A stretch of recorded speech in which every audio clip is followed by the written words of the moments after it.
Breaking news చూస్తున్న YCP MLC దువ్వాడపై మరో case నమోదైంది. గుంటూరు నగరం పాలెం పోలీస్ స్టేషన్లో దువ్వాడపై మాణిక్యాలరావు ఫిర్యాదు చేశారు. డిప్యూటీ సీఎం పవన్ కళ్యాణ్పై అనుచిత వ్యాఖ్యలు చేసిన దువ్వాడపై చర్యలు తీసుకోవాలంటూ ఫిర్యాదు చేశారు.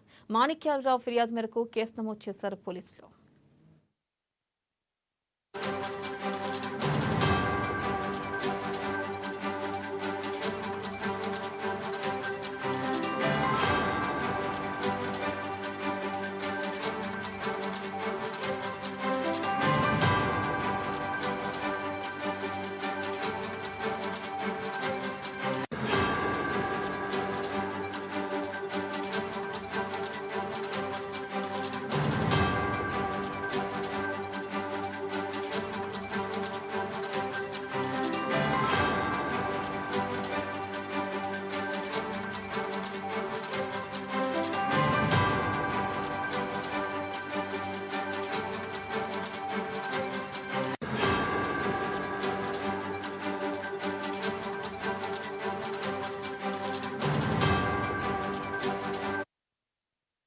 బ్రేకింగ్ న్యూస్ చూస్తున్నా వైసీపీ ఎమ్మెల్సీ దువ్వాడపై మరో కేసు నమోదైంది. గుంటూరు నగరం పాలెం పోలీస్ స్టేషన్లో దువ్వాడపై మాణిక్యాలరావు ఫిర్యాదు చేశారు. డిప్యూటీ సీఎం పవన్ కళ్యాణ్పై అనుచిత వ్యాఖ్యలు చేసిన దువ్వాడపై చర్యలు తీసుకోవాలంటూ ఫిర్యాదు చేశారు.